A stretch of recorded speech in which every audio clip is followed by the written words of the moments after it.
只为权贵招权纳贿。圣教主，南陀别宫看似是传道修行的草菅人命的淫窟。Halo semuanya, selamat datang kembali. Apa kabar kalian semua? Semoga baik-baik saja. Pada video kali ini kita akan membahas spoiler Donghua yang berjudul Tales of Herding Gods. Baiklah, daripada kalian semua penasaran, mari kita mulai saja pembahasan spoiler untuk episode kali ini. Tanpa berbasa-basi lagi, langsung saja kita mulai videonya. Cerita ini berlanjut. Kita diperlihatkan Kinmu yang sudah membunuh lebih dari 10 biksu biara Nantuo, membuat yang lain tak berani bergerak. Sun Nantuo maju dan menuduhnya mengambil pusaka biara Nantuo yang dulu dicuri Istana Emas Roland untuk memblokir gerbang. Kinmu bilang ia datang cuma untuk menjual pagoda 1000 panji, bukan memblokir gerbang biara Nantuo. Kalau ada yang mau, silahkan datang menantangnya.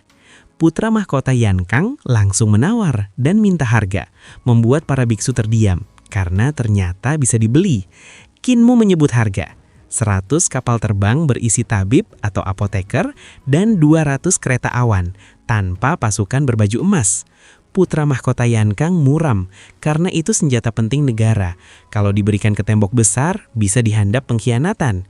Kinmu cuek, kalau tak sanggup bayar jangan mengganggu. Kinmu menantang siapapun selama 3 hari. Kalau tak ada yang bisa mengalahkannya, ia pulang ke tembok besar kekaisaran barbar. Sun Nantuo berniat memakai waktu itu untuk mencari dalang di balik layar.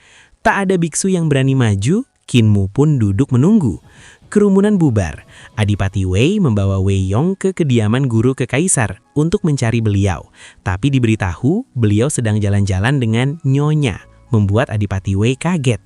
Tetua Fu menjelaskan guru kekaisaran diam-diam menikah dengan pelayan istana yang merupakan hadiah dari kaisar lalu pergi keluar ibu kota.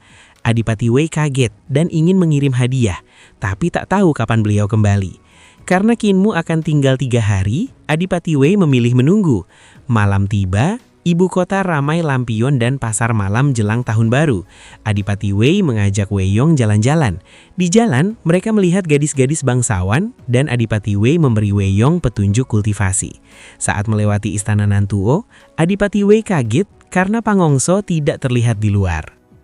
Kinmu kabur lewat pasar malam. Sun Nantuo marah dan memimpin pengejaran keluar kota. Adipati Wei ikut bersama Wei Yong, ingin melihat para biksu membunuhnya diam-diam agar tak jadi bahan omongan. Wei Yong dan Adipati Wei mengikuti para biksu biara Nantuo keluar kota, dengan beberapa biksu diam-diam melapor jejak Pangongco ke Sun Nantuo. Mereka menempuh beberapa mil sampai pasar malam luar kota dan sebuah desa berpintu gerbang besar.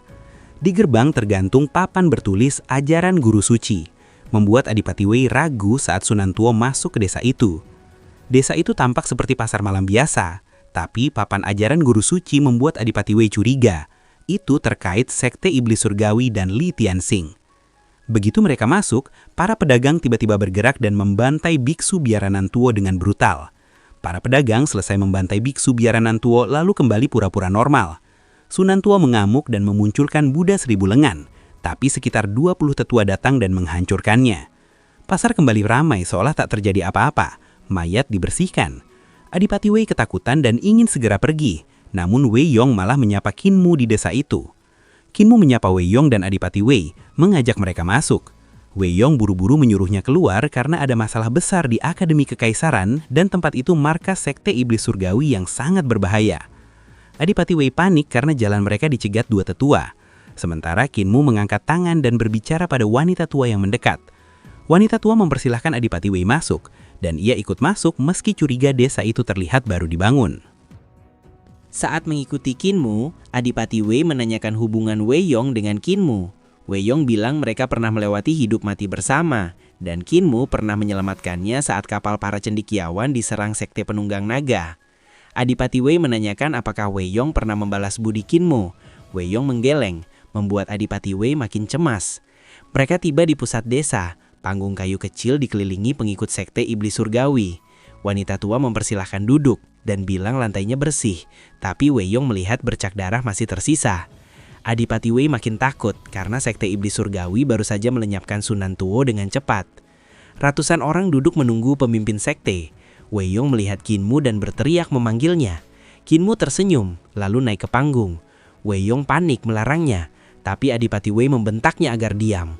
Begitu Kinmu naik ke panggung, semua pengikut sekte iblis surgawi berdiri membungkuk memanggilnya pemimpin sekte, membuat Wei Yong terpana.